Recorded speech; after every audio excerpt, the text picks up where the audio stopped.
दोस्तों, मैं फिर आज एक बार आपके सामने महाभारत युद्ध का प्रसंग लाया हूँ। आशा है आपको सुनकर जरूर आनंद मिलेगा। महाभारत युद्ध का 9वां दिन बीत चुका था। दिवस के युद्ध विराम का शंख बज चुका था।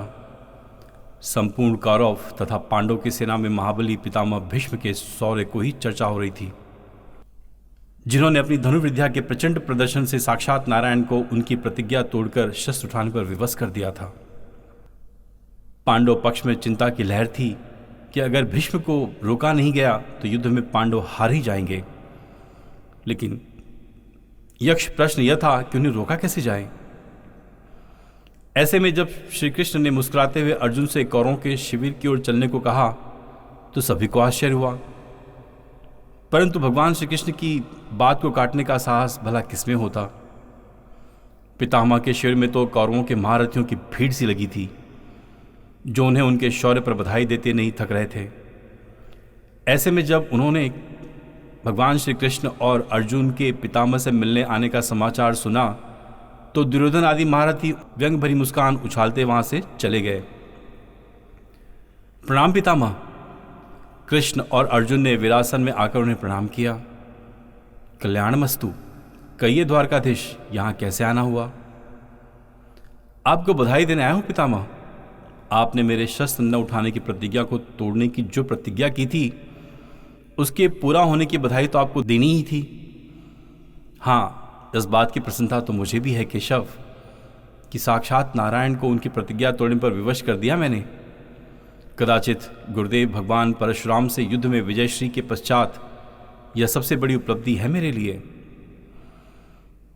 पितामह, किंतु क्या आपने एक क्षण के लिए विचार किया कि मेरे शस्त्र उठाने के बाद भी आप जीवित क्यों हैं?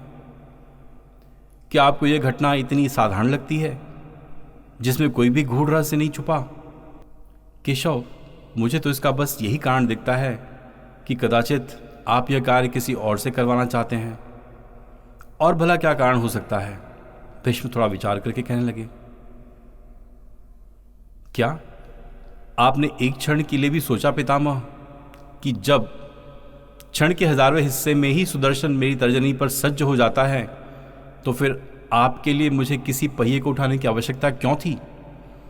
और यदि मुझे आपका वध करना ही नहीं था तो मैं अपना शस्त्र न उठाने का प्रण तोड़ता ही क्यों? केशव के प्रश्नों से भीष्म थोड़े बेचैन हो गए। मैं इन प्रश्नों के उत्तर की अपेक्षा आपसे ही रख रहा हूं केशव, पितामह ने मुरलीधर के समक्ष हाथ जोड़ते हुए कहा। कुछ क्षणों के मौन के बाद भगवान श्री कृष्ण ने पार्थ को कुछ संकेत दिया और पार्थ पितामह को प्रणाम करके शिविर से बाहर चले गए। मैंने अपना प्रण आपको यह विदित कराने के लिए तोड़ा है पितामह कि धर्म के पथ पर प्रणों और प्रतिज्ञाओं का कोई मूल्य नहीं होता। मैंने आपको इस बात से अवगत कराने के लिए ही यह प्रण तोड़ा कि कृष्ण के प्रण भीष्म के प्रण की भांति जड़ एवं आत्ममुक्त नहीं है। कृष्ण के लिए उनकी प्रतिज्ञाएं नहीं बल्कि धर्म की स्थापना महत्वपूर्ण है। क्षमा करें पितामह, परंतु आपने मात्र अपनी प्रतिज्ञा तथा अपनी प्रसिद्धि को सुरक्षित रखने के लिए जीवन भर अधर्म का साथ दिया है, और इस धर्म युद्ध में भी आप अधर्म की ओर से ही लड़ रहे हैं, जबकि इस हो रहे विध्वंस के मूल कारणों में से एक आप भी हैं।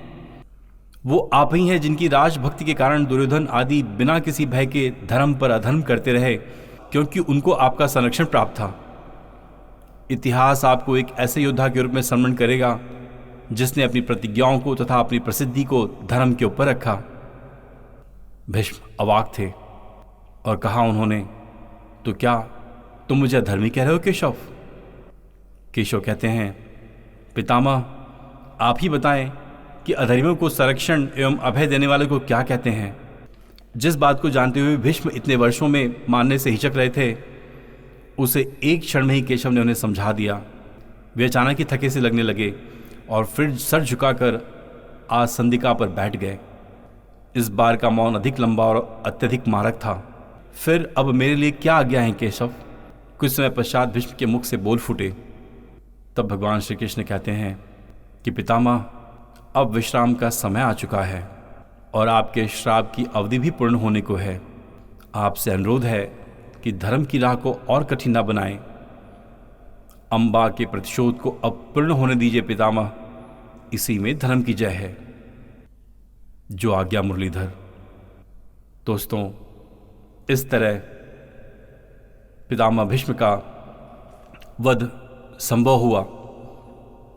आशा है कि आपको ये कथा अवश्य पसंद आई होगी।